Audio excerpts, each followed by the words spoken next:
स्वागत है आप सभी का हमारे चैनल पर। आज के इस वीडियो में हम टेंस पर बात करने वाले हैं। सबसे पहले हम जान लेते हैं कि टेंस किसे कहते हैं। वर्ब के जिस रूप में समय का बोध होता है उसे हम टेंस कहते हैं। यानी कि किसी भी क्रिया को हम किस समय में रख रहे हैं उसी को ही हम टेंस कहते हैं। टेंस जो होते हैं हमारे 3 प्रकार के होते हैं।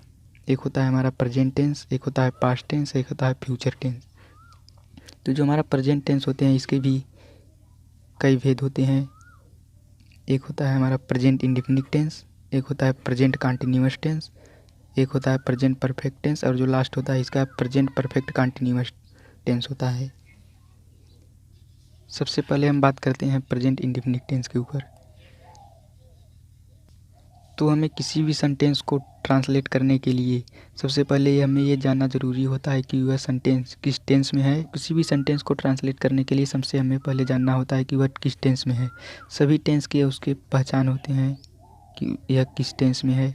दोस्तों जो प्रेजेंट टेंस का हमारा जो पहचान होता है वह होता है कि जिस वाक्य के अंत में ता है, ती है, ते हैं, ती हूँ आदि शब्द आते हैं उसे हम प्रेजेंट इंडेफिनिट टेंस मानते हैं।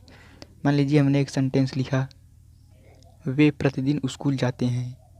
तो हम इसमें कैसे पहचानेंगे कि वह किस टेंस में है। तो सबसे पहले हम यहाँ देखते हैं हाँ आया है, जिससे हमें पता चलता है कि यह प्रेजेंट टेंस है। अब हम इसमें प्रेजेंट टेंस के भी 4 भेद होते हैं, हमने देखा अभी। तो हम इसमें भी ये जानेंगे कि यह प्रेजेंट टेंस का कौन भाग है। तो यहाँ पर हमें ता है, ते हैं शब्द मिला है, जिससे हमें पता चलता है कि ये जो हमारा टेंस है, ये जो हमारा सेंटेंस है वो प्रेजेंट इंडेफिनिट टेंस में है। यदि वह अफर्मेटिव है तो एक वचन कर्ता के साथ यस या ईएस लगाते हैं। यदि कर्ता हमारा यानी कि सब्जेक्ट बहुवचन है तो यस या ईएस का प्रयोग नहीं करते हैं। इसी के फार्मूले के आधार पर हम इस सेंटेंस को अब ट्रांसलेट करते हैं। देखते लिखा है कि वह स्कूल जाता है, तो सबसे पहले हम इसमें सब्जेक्ट रखेंगे। तो इसमें जो हमारा कर्ता है वो हमारा ही है, वह है, तो इसकी अंग्रेजी हम लिख देंगे ही। उसके बाद हम V1 लिखेंगे। तो V1 इसमें हमारा है यानी कि क्रिया है वो हमारा जाना, ही गो। अब ये हमारा एक वचन है इसलिए हम यस या ईएस का प्रयोग करेंगे। तो यहाँ पर हम ईएस जोड़ देंगे, गोज हो जाएगा हमारा। अब हम यहाँ कहीं जाया जा रहा है इसलिए हम टू का प्रयोग करेंगे। इसके बाद हम ऑब्जेक्ट लिखेंगे, ऑब्जेक्ट हमारा स्कूल है तो हो जाएगा स्कूल। इस तरीके से हमारा सेंटेंस से ट्रांसलेट हो जाता है। यदि आप इस सेंटेंस में ये फाइंड आउट नहीं कर पा रहे हैं कि इसमें सब्जेक्ट क्या है, वर्ब क्या है और ऑब्जेक्ट क्या है, तो ये वाला वीडियो आप जाकर देखिए, जिसमें मैंने आपको बताया है कि आप किसी भी सेंटेंस में सब्जेक्ट को कैसे क्वालिफाई करेंगे, वर्ब को और ऑब्जेक्ट को कैसे पहचानेंगे। अब हम दूसरे सेंटेंस की बात करते हैं कि तुम एक पत्र लिखते हो। तो सबसे पहले हम सब्जेक्ट रखेंगे। तो इसमें सब्जेक्ट हमारा तुम है यानी कि यू।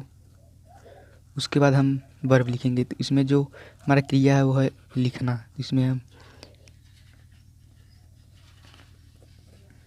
उसके बाद हम यदि देखते हैं जब ये हमारा बहुवचन होता है हम तो एस या ईएस का प्रयोग नहीं करते हैं, तो यहाँ पर हम एस या ईएस नहीं लगाएंगे। उसके बाद हम ऑब्जेक्ट लिखेंगे। ऑब्जेक्ट हमारा इसमें है एक पत्र, तो लिख देंगे अ लेटर।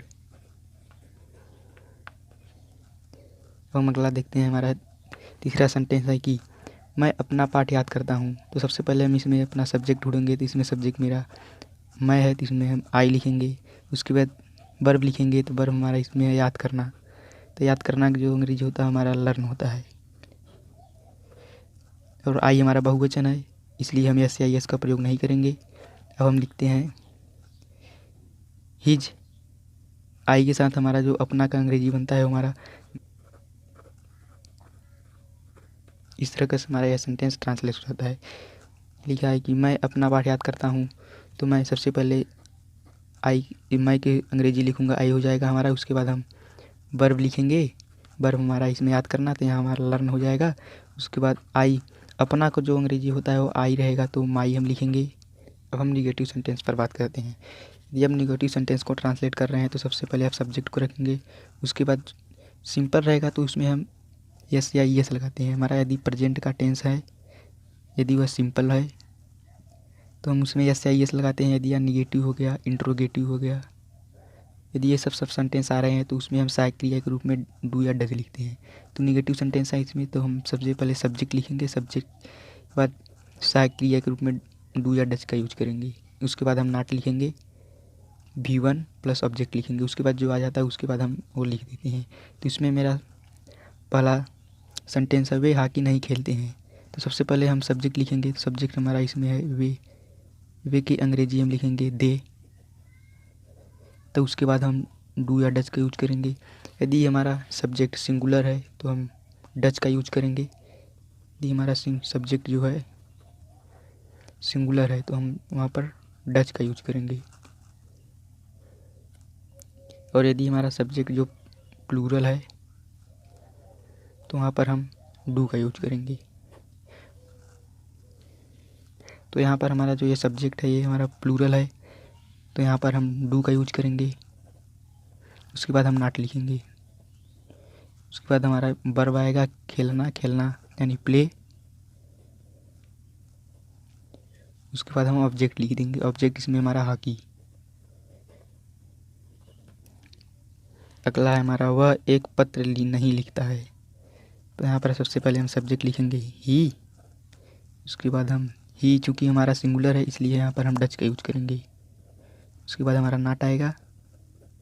उसके बाद हम वर्ब यूज करेंगे। वर्ब हमारा है लिखना यानी कि राइट। पत्र, एक पत्र यानी अ लेटर। इसी तरीके से यदि आप इस सीक्वेंस को एक बार दो बार देख लेंगे तो इसी की आधार पर हम सभी सेंटेंसेस को ट्रांसलेट कर रहे हैं। तो हमारा अगला आ जाता है इंट्रोगेटिव सेंटेंस। तो हमारा जो इंट्रोगेटिव सेंटेंस होता है एक तो ये हमारा हेल्पिंग वर्ब से स्टार्ट होता है, एक हमारा QW से स्टार्ट होता है। सबसे पहले हम हेल्पिंग वर्ब वाला देख लेते हैं। तो हेल्पिंग वर्ब के सेंटेंस को ट्रांसलेट करने के लिए सबसे पहले हमें उसके सहायक क्रिया को रखना पड़ता है। उसके बाद हम सब्जेक्ट को रखते हैं। उसके बाद वर्ब के फर्स्ट फॉर्म को रखते हैं। उसके बाद हम ऑब्जेक्ट लिखते हैं। तो इस सेंटेंस को चूँकि यह इंट्रोगेटिव सेंटेंस है हेल्पिंग वर्ब वाला, सबसे पहले हम हेल्पिंग वर्ब का यूज करेंगे। हेल्पिंग वर्ब हमारा जो है सब्जेक्ट के अकॉर्डिंग हम हेल्पिंग वर्ब का यूज करेंगे। यदि सब्जेक्ट हमारा सिंगुलर है तो डज का यूज करेंगे। यदि हमारा सब्जेक्ट प्लूरल है तो यहाँ पर हम डू का यूज करेंगे। तब यहाँ पर हो जाएगा हमारा सबसे पहले डज। उसके बाद हम सब्जेक्ट रखेंगे यानी कि ही रीड बुक। इस तरीके से हमारा सेंटेंस ट्रांसलेट हो जाता है। अब दूसरा हमारा है क्या वह स्कूल जाता है। तो सबसे पहले ये हम देखेंगे कि सिंगुलर हमारा प्लूरल है तो ये सिंगुलर है तो यहाँ पर हम डज का यूज करेंगे। उसके बाद सब्जेक्ट यानी कि ही को कहीं पर जाया जा रहा है इसलिए हम यहाँ पर टू का यूज करते हैं और यहाँ पर हम स्कूल लिख देंगे। अब आप यहाँ पर गोज नहीं लिखेंगे क्योंकि ये हमारा इंट्रोगेटिव सेंटेंस है, अफर्मेटिव होता है। अफर्मेटिव होता तो हम यहाँ पर गोज लिखते हैं। यहाँ पर चूँकि हमारा इंट्रोगेटिव है इसलिए हम यहाँ पर केवल गो लिखेंगे। सहायक क्रिया के रूप में डज आया हुआ है। तो हम बात करते हैं इंट्रोगेटिव सेंटेंस के QW वाला यानी कि क्वेश्चन वर्ड वाला, जिसमें हमारा वाट आ जाता है, वाई आ जाता है, हु आ जाता है। इन सब सेंटेंसेस को यानी तो जैसे लिखा है कि वह स्कूल कब जाता है तो ये हमारा QW वाला आ गया यानी कि कब। तो यहाँ पर सबसे पहले हम QW लिखेंगे। उसके बाद हेल्पिंग वर्ब लिखेंगे। उसके बाद सब्जेक्ट वर्ब ऑब्जेक्ट। सब्जेक्ट के अकॉर्डिंग ही हमारा जो हेल्पिंग वर्ब होता है यूज होता है। यदि सब्जेक्ट हमारा सिंगुलर रहेगा तो डज का यूज करेंगे, यदि प्लूरल रहेगा तो डू का यूज करेंगे। तब यहाँ पर सबसे पहले हम यानी कि हमारा इंट्रोगेटिव क्वेश्चन वर्ब बड़ा, सबसे पहले हम इसकी अंग्रेजी लिखेंगे QW यानी कि व्हेन।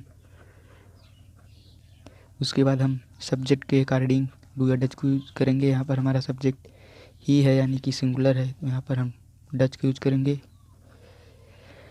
अब हम सब्जेक्ट लिखेंगे ही गो टू स्कूल। जाया जा रहा है, कहीं पर स्कूल जाया जा रहा है तो यहाँ पर हम टू का यूज करेंगे। अब हम बात करते हैं कि तुम एक पत्र क्यों लिखते हो। तो सबसे पहले हम क्यों लिखेंगे व्हाई, प्लूरल है इसलिए डू। सब्जेक्ट लिखेंगे यू, वर्ब राइट, पत्र यानी अ लेटर। देखिए इस तरीके से हमारा सेंटेंस ट्रांसलेट हो रहा है। यदि आप इस सीक्वेंस को एक दो बार याद कर लेंगे तो ये आपको याद हो जाएगा। इसको याद करने का सबसे आसान तरीका है कि आप एक सेंटेंस को याद कर लीजिए और उसकी अंग्रेजी को भी याद कर लीजिए। इसी के अकॉर्डिंग आप रखते चले जाएंगे। जैसे वह स्कूल कब जाता है, तो हम इसको यह स्कूल कब जाता है इसे भी याद कर लेते हैं और इसे भी याद कर लेते हैं। When does he go to school. यदि आप इसको याद करेंगे तो इसके हिसाब से आप इसको बना सकते हैं। देखिए हम कैसे बनाते हैं। जैसे हमने इसको मान लीजिए याद किया है कि when does he go to school, तो हम सबसे पहले व्हेन यानी कि ये व्हेन क्या है, क्यू डब्ल्यू है, तो क्यू डब्ल्यू, तब डज, डज यानी कि हेल्पिंग वर्ब यानी कि डू या डज लिखेंगे। उसके बाद हम याद करें हैं कि व्हेन डज ही यानी सब्जेक्ट, सब्जेक्ट लिखेंगे। उसके बाद हम गो यानी हमारी क्रिया है, तो यहाँ पर हम वर्ब लिख देंगे, V1 इसलिए। उसके बाद हम ऑब्जेक्ट लिख देंगे। आप इसको ऐसे भी याद कर सकते हैं। आप ऐसे याद करिए या ऐसे, आपको यदि यह पहचान में आ जा रहा है तो आप सेंटेंस को ट्रांसलेट कर देंगे। अब हम बात करते हैं कि यदि हमारा निगेटिव और इंट्रोगेटिव जो है एक ही में मिल के आ जाए, एक ही में आ जाए, तो हम उसको कैसे ट्रांसलेट करेंगे। तो सबसे पहले आप यह ध्यान में रखिए कि जब भी हम नॉट का यूज करते हैं तो हम वर्ब के पहले यूज करते हैं। वर्ब के पहले आप नॉट रखेंगे तो आपका सेंटेंस गलत नहीं होगा। तो हम इस सेंटेंस को देखिए ट्रांसलेट करते हैं और जो नॉट रहेगा उसको हम वर्ब के पहले रखेंगे। इसमें हम इंट्रोगेटिव का हेल्पिंग वर्ब वाला जो फार्मूला है वो यूज करेंगे। इंट्रोगेटिव को हेल्पिंग वर्ब का जो फार्मूला है उसमें हम सबसे पहले हेल्पिंग वर्ब को रखते हैं यानी डू या डज को रखते हैं सब्जेक्ट के अकॉर्डिंग, चूँकि यह सिंगुलर है यहाँ पर इसलिए हम डज यूज करेंगे। उसके बाद हम सब्जेक्ट लिखेंगे ही, V1 यानी कि हमारा राइट। हम आपसे यहाँ बताए हैं कि वर्ब से पहले आपको नॉट रखना है, तो यहाँ पर हमारा नॉट हो जाएगा। अब यहाँ पर हम वर्ब लिखेंगे। देखिए वर्ब के पहले हम नॉट लिखे हैं, उसके बाद हम पत्र लिख देंगे, अ लेटर। इस तरीके से हमारा सेंटेंस ट्रांसलेट होता है। इसी को आप करेंगे तो इसमें भी आपको नॉट को जो है वो वर्ब से पहले रखना होगा। यदि आप वर्ब से पहले नॉट को रखते हैं तो ये आपका सही होगा। इसका होता है सबसे पहले हम क्यू डब्ल्यू रखते हैं तो हमारा हो जाएगा वाई। उसके बाद हम सब्जेक्ट के अकॉर्डिंग डू या डज लिखते हैं, चूँकि ये प्लूरल है इसलिए यहाँ पर डू आएगा। उसके बाद हमारा सब्जेक्ट आएगा आई। उसके बाद हम वर्ब लिखेंगे नो, यानी कि हम पहले वर्ब से पहले हम क्या रखते हैं, यदि नॉट आया हुआ निगेटिव से मिला हुआ है तो हम नॉट रखते हैं, यहाँ पर हमारा नॉट हो जाएगा। उसके बाद हम वर्ब रखेंगे जाना ना हो जाएगा नो यू, तुम्हें का। यदि आप वर्ब से यदि निगेटिव और इंट्रोगेटिव आपका एक ही में आया हुआ है तो आप वर्ब से पहले निगेटिव रख दीजिए और जो इंट्रोगेटिव वाला रूल है हमारा उसको आप लगा देंगे तो आपका सेंटेंस सही हो जाएगा। आज के वीडियो में बस इतना ही। मैं आशा करता हूँ कि आप लोगों को यह समझ में आया होगा। अब जो हमारा अगला वीडियो आएगा वो हमारा प्रेजेंट कंटिन्यूअस टेंस पर होगा।